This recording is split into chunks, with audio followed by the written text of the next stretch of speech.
Sometimes I wonder if I have anything left to teach you. No, that can't be true. My own Jedi training was limited. I don't mean about the Force. I mean about life. About being a good person. That's what you've taught me. This brief, albeit important exchange, I think resides as the thesis for Kanan Jarrus' narrative. I'm gonna go on a tangent about the Jedi that doesn't entirely have to do with Kanan, but I promise it will all come back together, so bear with me. Chronologically speaking, this story succeeds that of the Clone Wars, where war was glorified and the Jedi acted as generals and soldiers, regardless of what their code asked of them. As brutal and evil as Palpatine's Order 66 was, in hindsight, as Luke mentions in The Last Jedi, there was an element of self-destruction when it came to the eradication of the Jedi. Jedi akin to Yoda, Mace Windu, Obi-Wan Kenobi, and others throughout the prequels represent the fallen Jedi, as I like to call them. Not fallen in the sense that they will die, but fallen because they no longer represent proper Jedi values. The next generation of Jedi, which I'll call the Surviving Jedi, consist of a younger group of people like Ahsoka, Cal Kestis, and Kanan, who not only survived Order 66, but spent their days living under the Empire, reforming what it means to be a Jedi. While Jedi like Obi-Wan and Yoda did survive the Jedi Purge, they stayed away from the politics of the rebellion and solely focused on protecting Luke from his own blood. Luke could also be placed in this category, but he had to make many mistakes before he realized what Ahsoka, Cal, and Kanan came to realize. The last generation of Jedi I call the New Jedi. I know, creative. This, as of right now, only consists of Ezra and Rey. These are Jedi who were not raised by the flawed Jedi of the prequels, but by the reformed Jedi that followed. Why do I bring up these different categories of Jedi, and what does it have to do with Kanan's story being so powerful? Well, as of right now at least, I think Kanan Jarrus is the closest any person has come to being a perfect Jedi that exists in the canon. But more than that, he is the only Jedi that represents what a Jedi Master should be. While Cal and Ahsoka have evolved, they have yet to take the next step and adopt an apprentice of their own, something that Kanan has done. So let's look at Kanan's story and what makes him a true Jedi. How did you survive Order 66? It was your master Milaba who laid down her life for yours. Do you remember her last word to you? Her last and final breath before she died?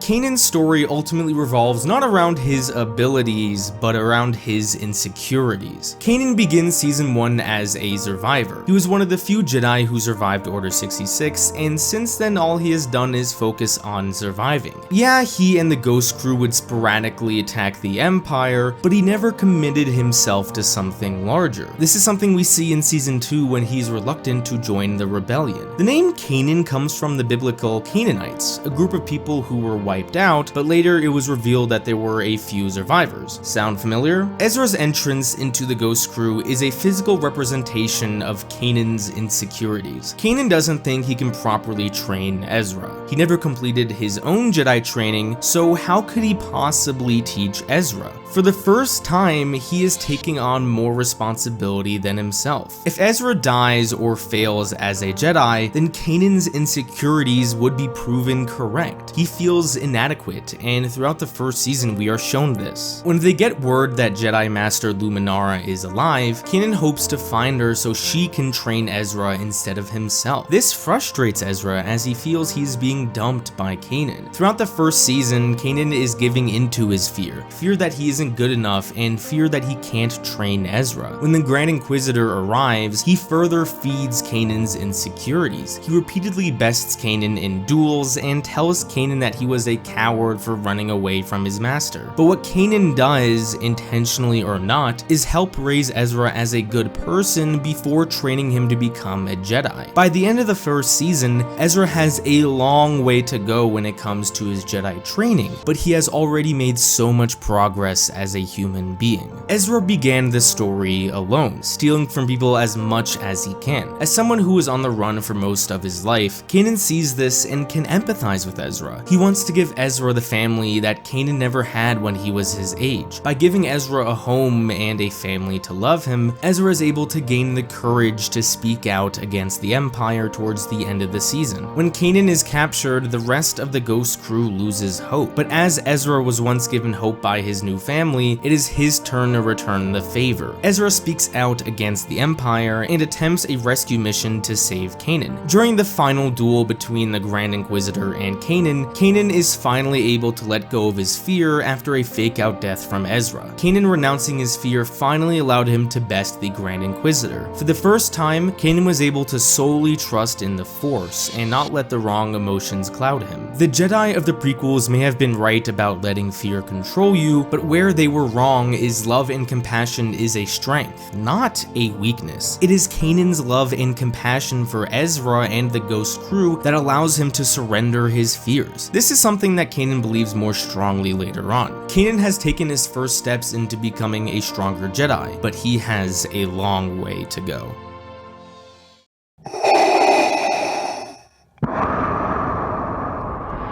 Darth Vader arrives on the scene, and the dichotomy between him and the Grand Inquisitor is staggering. Vader and the two new Inquisitors serve as reminders that fear is not something you can conquer, it will forever be a struggle. This is something that The Last Jedi tried to teach us as well. The second season devotes time to exploring the other characters in the Ghost crew, along with returning characters from the Clone Wars. A theme of the second season is characters coming to terms with their past. Hera confronts her father, Zeb confronts Callus, and Kanan confronts the clones. When Rex and the other clones appear, Kanan is struggling. Seeing the clones only again serves as a reminder of the day they betrayed him and his master. It's not easy to forgive people who you trusted with your lives only to be betrayed. But after many battles throughout many episodes, Kanan learns to trust Rex and overcome his fears. But the looming threat of the Sith instills more fear in Kanan than before. Throughout the second season, Kanan, Ezra, and Ahsoka try to find knowledge to destroy the Sith. The episode Shroud of Darkness shows Kanan being confronted with his fears by Jedi Temple guards. As we've seen throughout a vast array of Star Wars stories, whenever someone enters a Force cave, they are confronted with their fears. Luke was confronted with Vader, Cal was confronted with a disappointed master, Rey was confronted with her being no one, and Kanan was confronted with the idea of Ezra turning to the dark side. The Temple guards tell Kanan he cannot protect Ezra forever, but a more confident Kanan responds by saying he could only do the best he can. This shows maturity in Kanan from his counterpart in season 1, but easily the most difficult challenge that Kanan must face is on Malachor.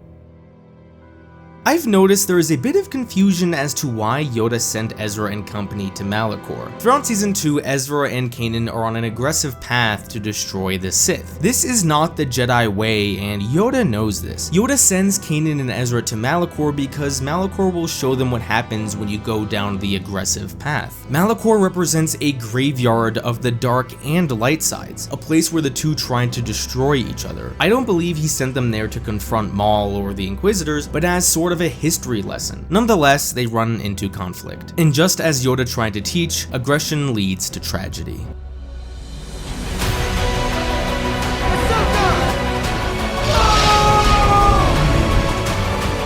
On Malachor, Kanan is blinded, Ahsoka is presumed dead, and Ezra grows ever closer to the dark side. The Battle of Malachor is over, but the battle against fear will continue. No, it's not Ezra. Or the spiders. It's me. Fear, grief, anger. That's how they see me. That's how I see myself. Kanan begins season 3 in isolation. Having lost his sight, he has given into fear and has removed himself from the fight. What he doesn't realize is the effect it has on Ezra. Ezra still has the Sith holocron from Malachor, and because of it he is growing stronger. Stronger in the dark side, that is. But more than that, Kanan's absence has a more negative effect on Ezra than the holocron. Regardless of Ezra's pleas for advice, Kanan remains distant. Kanan has grown a beard resembling the change he has gone through. Then then he meets Bendu. The Bendu teaches Kanan something very important, something he will carry with him for the rest of his life. It took Kanan becoming blind to learn how to truly see. He now uses the Force to see everything around him, not just shapes and colors, but emotions as well. He acknowledges the fear within him and assigns he must re-enter the fight. He goes to save a struggling Ezra and once again becomes the mentor that Ezra needs, the father that Ezra needs, not only to Ezra, but to Sabine as well. While Kanan may be Ezra's Jedi Master, he has always been a father first. During Sabine's time of need, he will act as a father to her as well. Through the rest of the season, Kanan properly serves as this father figure. Characters like Ezra and Sabine are shoved to the forefront, while Kanan and Hera take a back seat. Because while Sabine's destiny lay on Mandalore, Ezra and Kanan's lie on Lothal. Look at the sky.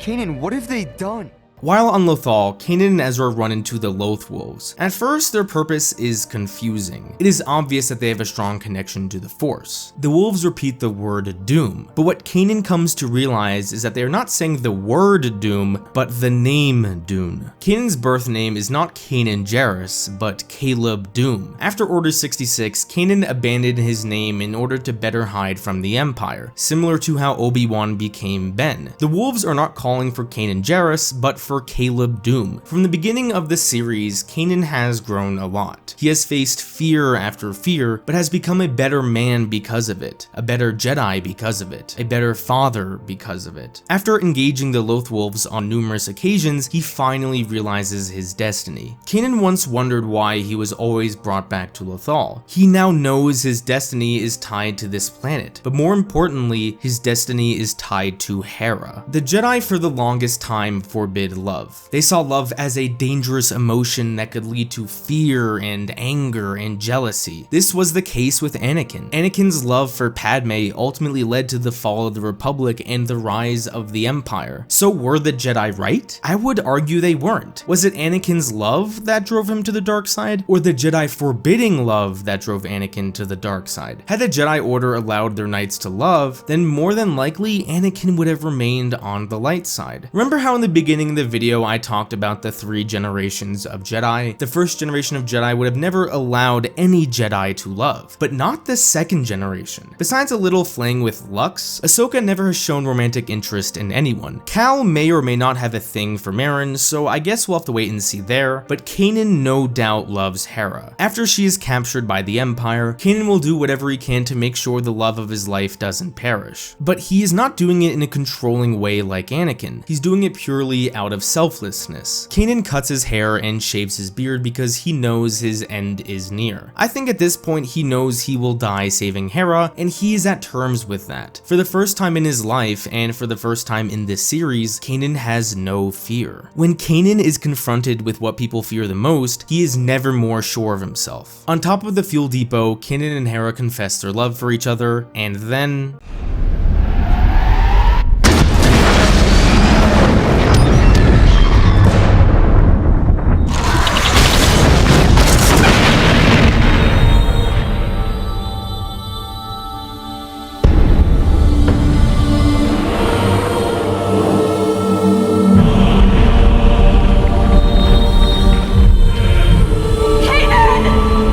With the exception of Vader's death, I think Kanan's death is the most powerful death scene in Star Wars. There's nothing more Jedi than sacrificing yourself for others, and in one scene, love and compassion were proven to be the most powerful and beautiful emotions. In his final seconds of his life, Kanan gains his eyesight back so he could see Hera one last time. Kanan remains unconcerned with the fire behind him. He's only concerned with the family in front of him. Kanan's death isn't filled with fear, but with love.